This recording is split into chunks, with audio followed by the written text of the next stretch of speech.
I'm Professor Hilda Rayappan.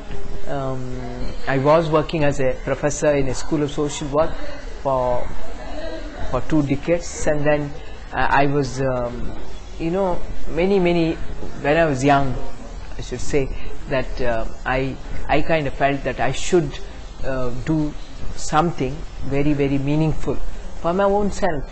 I should not be a problem to anybody, and I should only be an asset and give solace to my family. My family means my brothers and sisters, and then the rest of the world, the rest of the people.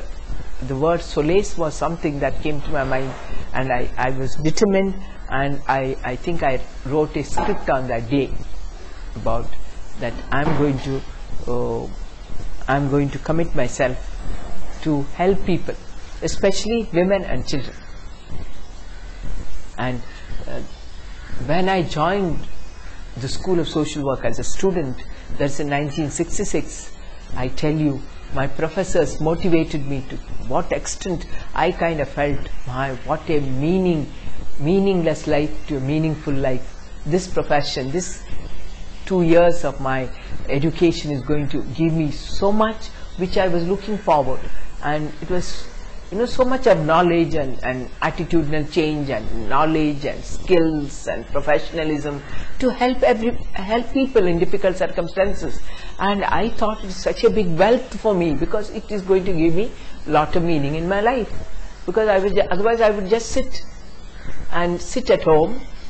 I have a there was no marriage for me. Okay, let me tell you frankly, then what will I have? Many years back, no marriage, no family, then you have to become a domestic work in your brother's family. That's only the alternative that you have in your life. Yeah. But I said to myself, God, give me some profession, some work that I can do, which will give me a lot of meaning for myself. And God provided that for me, and God provided in a very big way. 2 years of my master's degree in social work, and in such beautiful campus with such wonderful professors and with such beautiful library. Even if I get 5 minutes free, I will jump into I'll go to the library and read some article from the journal which is international. So naturally, my whole body, my whole soul was kind of getting transformed into something that I can do I can find meaning. I don't say I can do something for people, but where I would find meaning for my life. And that is where I got my meaning in my professional social work. Okay, and then I did very well. Almost every day when I stepped into the campus of the School of Social Work, Roshan Nilaya, I said it was so different. Each day I don't have to do the same thing, different things, and everything was so much giving me satisfaction.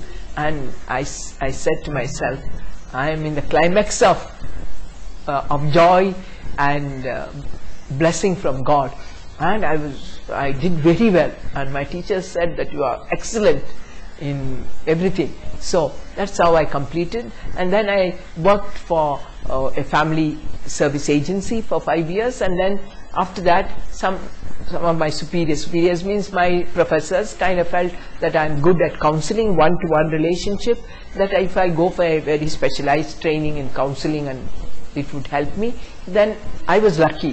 God has His own plans for people who really want to very genuine about what you really want to do out of your life. This I can tell you very honestly, and that's how I got a fellowship of the United Nations to do my master's degree in counseling and psychotherapy.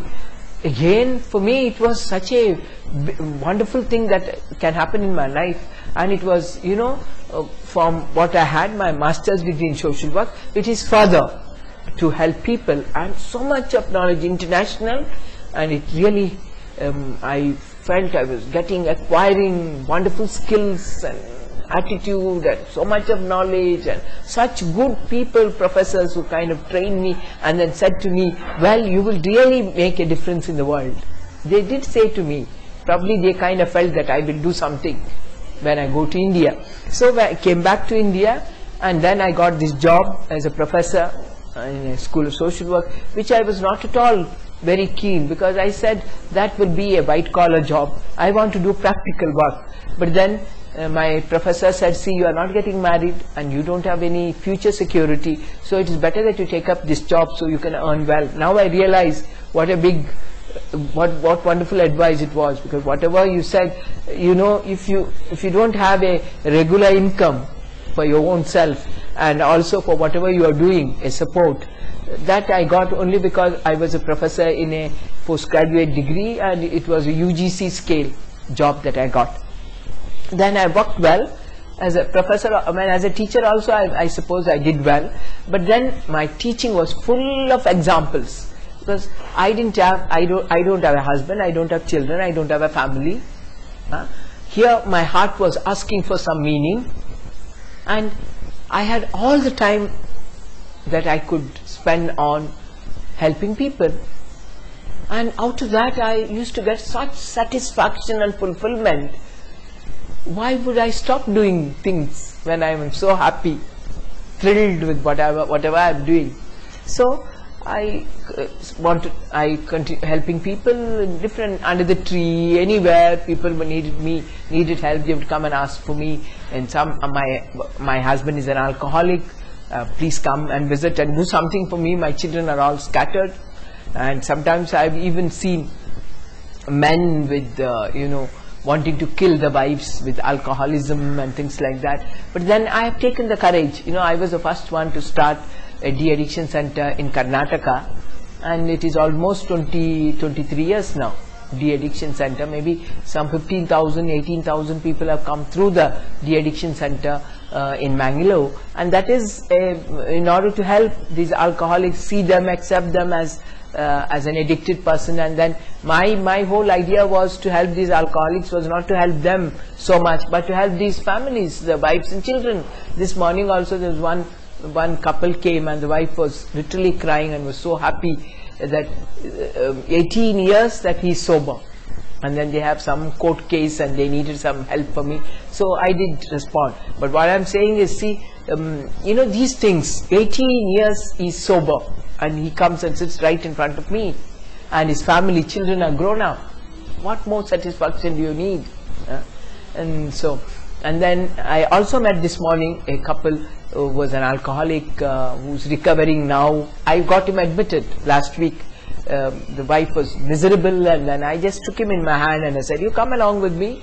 And I just chatted, and I landed up in the de-addiction center, and I got him admitted. And today 21 days is over, so he came to say goodbye to me, and the wife was so relieved, and I gave a little more of counseling and helped out. This is how my work started, with helping people, because then, I mean, even now alcoholism big problem, but then it was extremely, every other house was terrible violence. Okay, then after some years I realized, while I was teaching, when I was doing my counseling, my social work, reaching out to people were coming and asking for help. I needed a place, otherwise it cannot continue, because everywhere people were, when I was becoming successful in my work, then whoever provided little space for me kind of got threatened, and then I had to leave the place. So finally I decided to build up a trust, and we three women, I went to two other women and asked them, say I wanted to start this service organization, and then they took the risk to join me. Otherwise I don't think I would have been successful. And since we are only three people, and we are completed 23 years now, and only recently we because we are all old, so there should be younger generation. So last year that we got some young people as trustees into the council,